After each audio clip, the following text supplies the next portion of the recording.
Phil Jakovic, young quarterback, a guy that's not getting, obviously at this stage as you're getting ready for a season, not getting a ton of live reps. Right. A little bit today, I guess.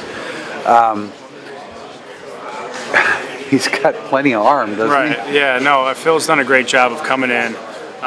Great kid, extremely hardworking. It's extremely important to him. He's always doing extra, always doing more after practice, and he's put himself in a good position as a freshman to learn the offense and to grow. And we talked early on in camp. Hey, your expectation is to come out and get better every day. Everything else is secondary. Right now your focus should be, I want to come out, understand the offense, and get better every single day. Right. So, that's what was asked of him, and he's done that, and he's continued to compete. And he's a little bit of a perfectionist. He likes to, be on all the time, and he likes to do extra and do more. And he's been a great addition to the room. Is that a good thing? It could be a bad thing. Quarterback, no, it's a good thing. He's pushing himself to understand what we're doing, pushing himself to make the right throws, make the right reads, and he's done a nice job. What are one or two specific things that you're working on with him? Yeah, I think just for him, first thing is mentally is just grasping everything.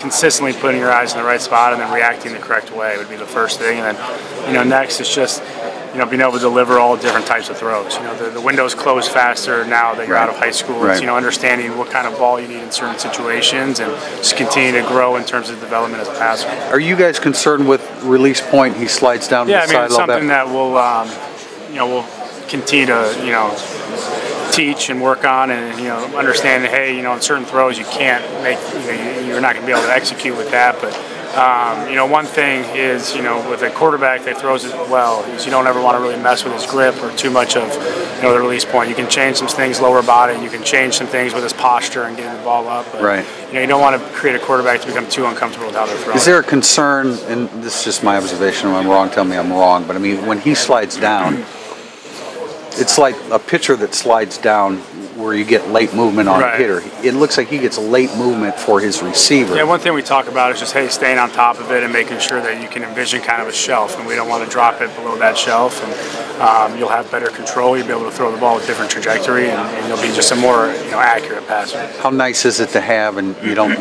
know exactly if you will have 4 games that you can use them in, but you got that leeway. Yeah, I think it's a big rule. It gets a ton of guys experience, throughout a season where you didn't have that luxury. As a young quarterback, you can go out there and really get your first game experience and get your toes wet a little bit and continue to build some confidence and build some exposure, and we'll see how the season plays out, but we'll just take it one day at a time. But like I said, for him it's about getting better every day. Yeah. Thanks, John. Thanks, man. Appreciate it. Hey, Tom. Hey, how we doing? How's it going? Can I speak in here? Yeah, please do. How is Brandon different this year than he was last year? Yeah, I think he's had a really good understanding of what we're trying to do offensively. I think he's taking ownership of the little things and the details within the offense and really paying attention to those and making sure that he's honed in on those. And I think he's got confidence. Obviously, coming off a season where you play a lot of football, that just builds in your second year as a quarterback. I think you can see the maturity level, you can see the things change. Certain things that came his way last year, now he'll be more exposed to, and understand the right way to react and all those things. And I'm proud of the way the kids worked and come out to practice with a positive attitude and better energy, and all those little details that we've been harping on.